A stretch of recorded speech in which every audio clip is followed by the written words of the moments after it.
Bakit hindi capable ang narcissist sa healthy relationship?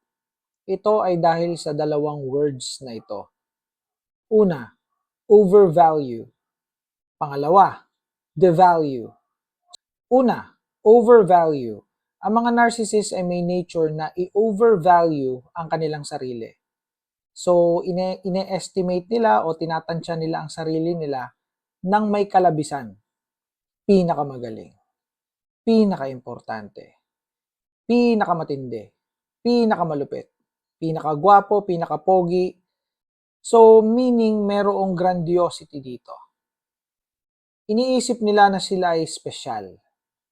Sila ay unique. Sila ay bukod tangi. So, ito ay ang overvalue. Kapag ang isang relationship ay binubuo ng isang narcissist at ng isang healthy person, pag pumasok na dito yung tinatawag na overvalue, malaki ang magiging problema dito. Magiging one-sided relationship ito. Ang mangyayari dito, magiging master yung narcissist at magiging slave or servant yung partner. Bakit? Kasi overvalue eh. Ino-overvalue niya ang sarili niya. Bakit kita ipagluluto? Bakit kita pagsisilbihan? Eto ako, pasalamat ka, naging asawa mo ko. Sobrang pogi. Sobrang galing. Matindi, espesyal. Utang na loob mo na napangasawa mo ko. So, kailangan pagsilbihan mo ko. So, in this situation, makikita natin dito yung pagmamalaki ng isang narcissist. Naniniwala siya na hindi siya karapat-dapat na magsilbi. Karapat-dapat siyang pagsilbihan. So, in this situation, kitang-kita natin dito yung one-sided relationship.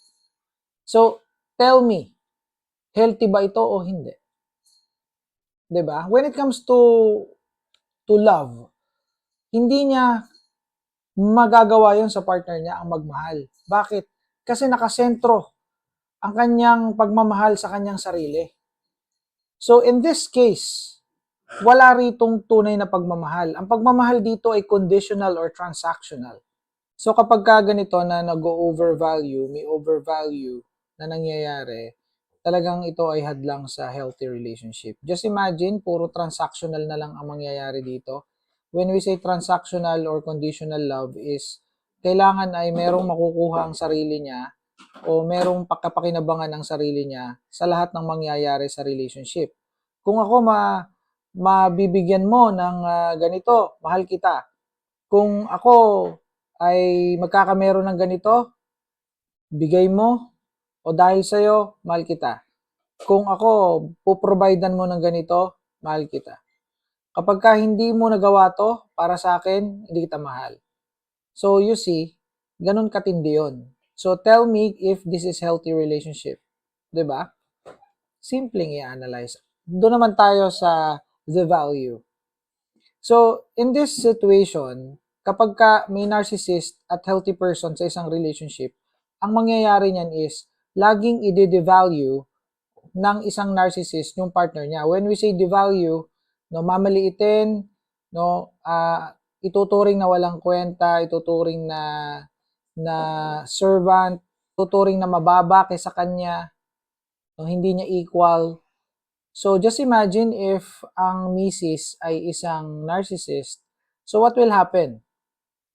Yung leadership ng kanyang mister, itatapon niya, iisang tabi niya.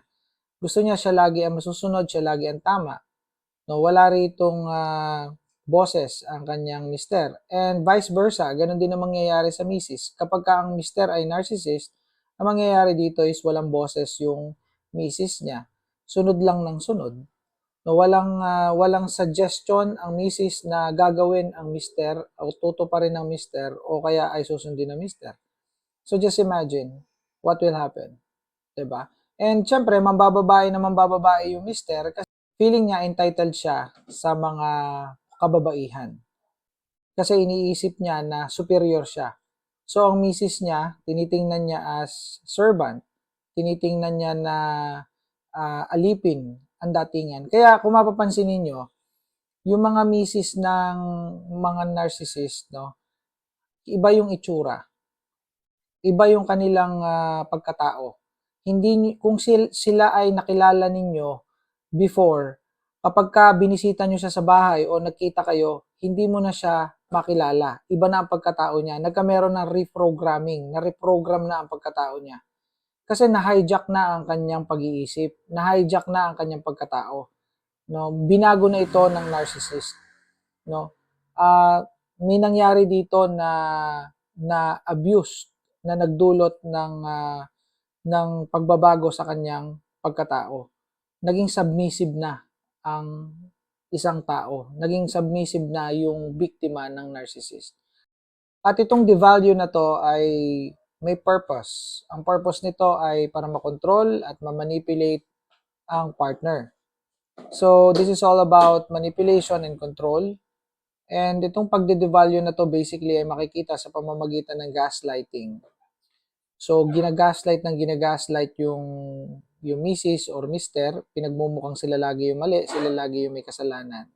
Lahat na nangyayaring kamalian, ang lalabas ay yung mister o yung misis. At ang narcissist ang laging tama. So in this case, talagang makikita natin kung gaano dinidevalue ng isang narcissist ang kanilang partner.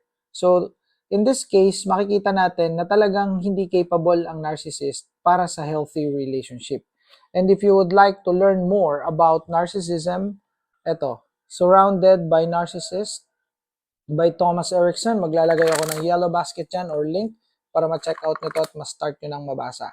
Life-changing ito. Makakadagdag ito sa inyong kaalaman tungkol sa mga dark personalities na umiikot sa mundo.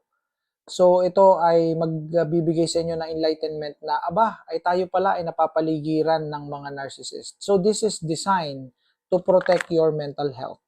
Pag nalaman nyo to and you understand this, it will help you to protect yourself. See you in my next content. Bye for now.